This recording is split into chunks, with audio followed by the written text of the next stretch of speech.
Dears, good morning. എല്ലാവർക്കും നമസ്കാരം. മൗനരാഗം സീരിയലിൻ്റെ ഇന്നത്തെ വിശേഷത്തിലേക്ക് എല്ലാവർക്കും സ്വാഗതം കേട്ടോ. അങ്ങനെ നമ്മുടെ പ്രകാശൻ മകനെക്കുറിച്ച് ആലോചിച്ച് വിഷമിച്ചിരിക്കുക. അപ്പം പ്രകാശൻ്റെ മനസ്സിലൂടെ വിക്രം ജയിലിൽ കിടക്കുന്ന കാര്യങ്ങളും ദീപ കോടതിയിൽ വന്ന് തൻ്റെ മകനെ പൂട്ടാനായിട്ടുള്ള ആ ഒരു സാക്ഷിമൊഴി പറഞ്ഞ കാര്യങ്ങളും ഒക്കെ ആലോചിച്ച് പ്രകാശൻ വലിയ സങ്കടത്തിൽ തലയ്ക്ക് കൈ കൊടുത്ത് അങ്ങനെ ഇരിക്കുക. ഈ സമയമാണെങ്കിൽ പ്രകാശൻ്റെ വീട്ടിൽ കോളിംഗ് ബെല്ല് മുഴങ്ങി. പ്രകാശൻ പതുക്കെ അങ്ങ് ഇറങ്ങി വാതിൽ തുറന്ന് നോക്കുന്ന സമയത്ത് നമ്മുടെ മൂങ്ങാമുത്തശ്ശി നിൽക്കുക. നിങ്ങളോ, നിങ്ങളെന്തിനാ ഇങ്ങോട്ട് വന്നതെന്ന് പ്രകാശൻ ചോദിച്ചു. അപ്പം തന്നെ മൂങ്ങ പറഞ്ഞു, ഞാനേ ജയിലിൽ പോയി നിൻ്റെ മകനെ വിശദമായിട്ടൊന്ന് കണ്ടിട്ടാണ് വരുന്നത്. ഇപ്പം നിങ്ങൾക്ക് സമാധാനമായി കാണുമല്ലോ. എൻ്റെ മകനെ ജയിലിലാക്കിയപ്പം നിങ്ങൾക്കൊക്കെ സന്തോഷമായി കാണുമല്ലോ. പിന്നെ സന്തോഷമായി, അത് പറയാൻ വേണ്ടിയിട്ടാണ് ഞാൻ നിൻ്റെ അടുത്തേക്ക് വന്നത്. നിങ്ങൾ ഇത്രയും നാളും എൻ്റെ കൂടെ നിന്നിട്ട് എന്നെ ചതിച്ചില്ലേ? എൻ്റെ മകൻ നിങ്ങൾക്കും ജീവനല്ലായിരുന്നോ എന്നൊക്കെ പ്രകാശൻ മൂങ്ങയോട് ചോദിക്കുക. അപ്പം മൂങ്ങ മുത്തശ്ശി ഒരു ചെറിയ പുഞ്ചിരിയോടുകൂടി നമ്മുടെ പ്രകാശനോട് പറഞ്ഞു, അതേ, നീ എന്താ കരുതിയിരുന്നത്? എടാ, എൻ്റെ കൊച്ചുമോനാ വിക്രം. അവനെ അങ്ങനെ ജയിലിലേക്ക് ആക്കിയപ്പം എനിക്ക് വിഷമമില്ലെന്നാണോ നീ കരുതിയത്? എനിക്ക് നല്ല വിഷമമുണ്ട് മോനെ. ആ വിഷമമുള്ളത് കൊണ്ട് തന്നെയാണ് ഞാൻ അവിടെ പോയി അവനെ കണ്ടത്, അവനോട് 2-3 വർത്തമാനങ്ങളൊക്കെ പറഞ്ഞത്. ഈ വയസ്സാം കാലത്ത് നിനക്കും എനിക്കുമൊക്കെ സമാധാനമായിട്ട് മരിക്കാൻ പറ്റുമോ? അതെന്താ അമ്മ അങ്ങനെ പറഞ്ഞത്? എടാ, ഇങ്ങനെയല്ലാതെ ഞാൻ എങ്ങനെയാ പറയേണ്ടത്? നീ എന്താ കരുതിയിരിക്കുന്നത്? കല്യാണിയോടും കിരണിനോടും ഒക്കെ എനിക്ക് സ്നേഹമാണെന്നാണോ? ഒരിക്കലും അല്ലടാ. ഇന്ന് എൻ്റെ കുഞ്ഞു ജയിലിൽ പോകാനുള്ള കാരണക്കാർ അവർ തന്നെയാണ്. നിനക്കറിയാവോ, ദീപയെ കൊണ്ട് പറഞ്ഞാണ് ആ സാക്ഷിമൊഴി ഉണ്ടാക്കിച്ചത്. അതും ഞാനും അവിടെ നിന്ന് പറഞ്ഞില്ലെങ്കിൽ പിന്നെ അതും വലിയൊരു വിഷയമാകുമല്ലോ. ഇത്രയും നാളും അവരുടെ കൂടെ നിന്ന് അവരുടെ നീക്കങ്ങളൊക്കെ മനസ്സിലാക്കുമായിരുന്നു ഞാൻ. അമ്മ ഈ പറയുന്നതൊക്കെ സത്യം തന്നെയാണോ എന്ന് പ്രകാശം മൂങ്ങയോട് ചോദിച്ചു. പിന്നെ അല്ലാതെ സത്യം തന്നെയാണ്. എനിക്ക് ഏറ്റവും പ്രിയപ്പെട്ടത് എൻ്റെ മകൻ വിക്രവും അതുപോലെ എൻ്റെ മോൻ പ്രകാശനും ഒക്കെ തന്നെയാണ്. അല്ലാതെ ആ കല്യാണിയൊന്നും എനിക്ക് വലിയ കാര്യമൊന്നുമല്ല. പിന്നെ ഇടക്കാലം കൊണ്ട് ഞാനൊരു കാര്യം ഇങ്ങനെ ചിന്തിച്ചു, എന്തിനാ നിങ്ങളിങ്ങനെ ഓരോ പ്രശ്നങ്ങളുണ്ടാക്കി ജീവിതം തുലയ്ക്കുന്നതെന്ന്.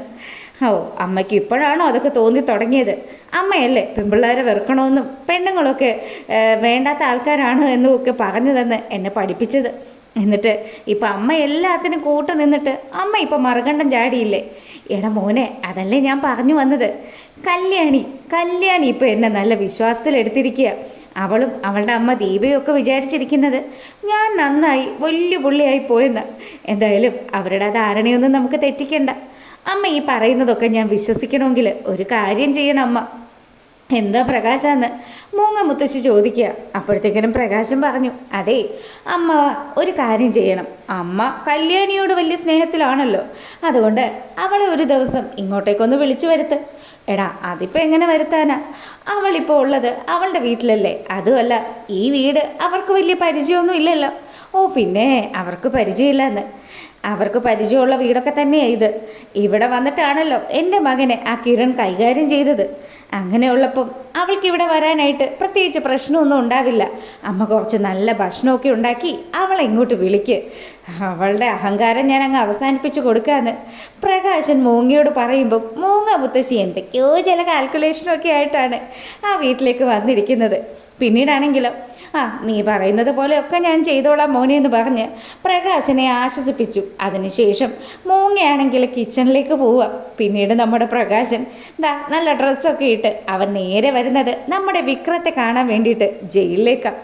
അവിടെ ചെന്നപ്പോൾ തന്നെ വിക്രത്തിൻ്റെ അടുത്ത് പ്രകാശൻ പറഞ്ഞു, അതേ, എന്നെ ഉപേക്ഷിച്ച് പോയ എൻ്റെ അമ്മയുണ്ടല്ലോ, ഭാനുമതി അമ്മ, അവർ മടങ്ങിയെത്തിയിട്ടുണ്ട്. അമ്മൂമ്മ മടങ്ങിയെത്തിയെന്നോ? അതെന്താ വെച്ചാൽ അമ്മൂമ്മയ്ക്ക് പെട്ടെന്നൊരു സ്നേഹം. എടാ മോനെ, അമ്മമ്മ ഇത്രയും നാളും അവരുടെ അടുത്ത് ഒരു നാടകം കളിക്കുമായിരുന്നു എന്നാണ് പറഞ്ഞത്. എൻ്റെ അച്ഛ അമ്മമ്മയെ കണ്ണടച്ച് വിശ്വസിക്കുമെന്നും വേണ്ട. അമ്മമ്മയ്ക്ക് പല മാറ്റങ്ങളും ഒക്കെ ഉണ്ട്. ഇവിടെ വന്ന് എന്നോട് എന്തൊക്കെയാണ് സംസാരിച്ചതെന്നറിയോ? പുറത്തായിരുന്നെങ്കിൽ എന്നെ തല്ലിക്കൊന്നേനെന്ന് വരെ അവർ പറഞ്ഞു. അങ്ങനെയുള്ള സ്ഥിതിക്ക് അവരെ കണ്ണും പൂട്ടി വിശ്വസിക്കുമൊന്നും വേണ്ട. എടാ, ഞാൻ അങ്ങനെ ആരെ കണ്ണും പൂട്ടി വിശ്വസിച്ചിട്ടൊന്നുമില്ല. പിന്നെ ഇപ്പം അമ്മയായിട്ട് നമ്മുടെ അടുത്തേക്ക് വന്ന സ്ഥിതിക്ക് അമ്മയെ വെച്ചിട്ട് നമുക്കൊരു കളി കളിച്ചാലോ? അച്ഛനെന്താ ഉദ്ദേശിക്കുന്നതെന്ന് നമ്മുടെ വിക്രം ചോദിച്ചു.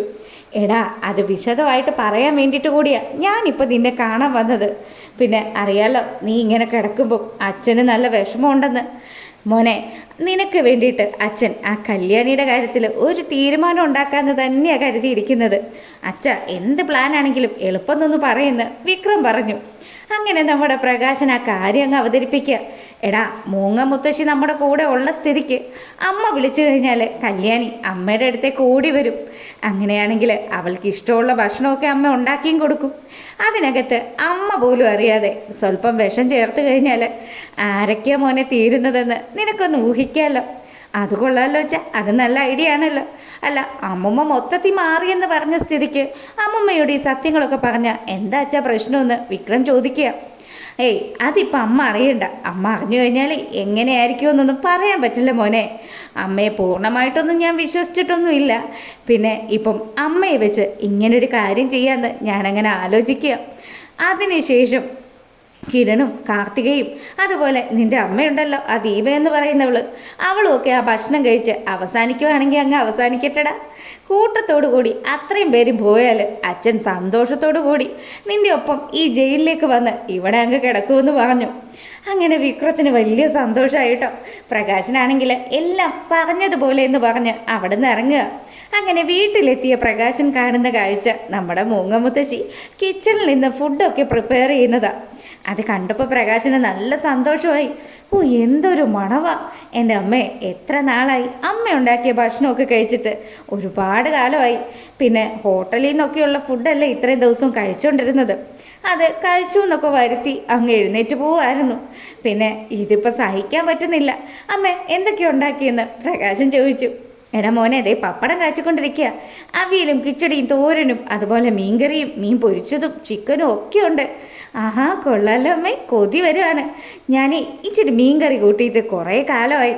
ഒരു കാര്യം ചെയ്യാം, ഒന്ന് ടേസ്റ്റ് ചെയ്യട്ടെ എന്ന് പറഞ്ഞ് പ്രകാശനൊരു ഇച്ചിരി മീൻകറി എടുത്ത് ടേസ്റ്റ് ചെയ്യാം.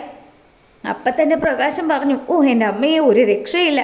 ഭാനുമതി അമ്മയുടെ കൈപ്പുണ്യം എന്ന് പറഞ്ഞാൽ പിന്നെ പറയണ്ടല്ലോ. അമ്മ ഇതുപോലെയുള്ള ഭക്ഷണമൊക്കെ ഉണ്ടാക്കിയിട്ട് ആ കല്യാണി ഇങ്ങ് വിരുന്ന് വിളിക്കേണ്ട മോനെ, സമയമുണ്ടല്ലോ. അപ്പം മൂങ്ങ മുത്തശ്ശി രൂക്ഷമായിട്ട് നമ്മുടെ പ്രകാശനെ നോക്കുക.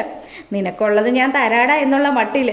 എന്തായാലും മുത്തശ്ശിയെ വിശ്വസിച്ചുകൊണ്ട് പ്രകാശൻ ആ ഭക്ഷണമൊക്കെ കഴിക്കാൻ ഒരുങ്ങുക. ദേ, നല്ല വിശപ്പുണ്ട് കേട്ടോ. അമ്മ എളുപ്പം തന്നെ ആ ഫുഡൊക്കെ ഒന്ന് എടുത്തുകൊണ്ട് വന്നേ, നമുക്ക് ഒരുമിച്ച് കഴിക്കാം.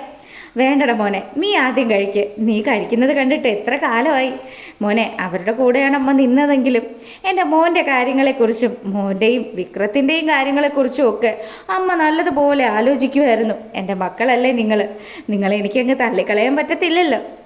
അത് ശരി തന്നെ അമ്മേ. അമ്മയെക്കുറിച്ച് ഞങ്ങളും പറയാറുണ്ടായിരുന്നു. പിന്നെ ഇനിയിപ്പോൾ പറഞ്ഞിട്ട് കാര്യമില്ല. എനിക്കാകെയുള്ളൊരു വിഷമമെന്ന് പറഞ്ഞാൽ എൻ്റെ മോൻ എൻ്റെ ഒപ്പം ഇല്ലല്ലോ. അങ്ങനെ ഭക്ഷണം കഴിച്ചുകൊണ്ടിരിക്കുന്നതിൻ്റെ ഇടയ്ക്ക് നമ്മുടെ പ്രകാശനൊന്ന് ചിണുങ്ങുക. അപ്പോൾ പ്രകാശനെ ആശ്വസിപ്പിക്കുക നമ്മുടെ മൂങ്ങ മുത്തശ്ശി പറയുന്നുണ്ട്, നീ അങ്ങനെ സങ്കടപ്പെടുകയൊന്നും വേണ്ട മോനെ. ദേ, അവരോടൊക്കെ എനിക്കുകൊണ്ട് തീരാത്ത വൈരാഗ്യം.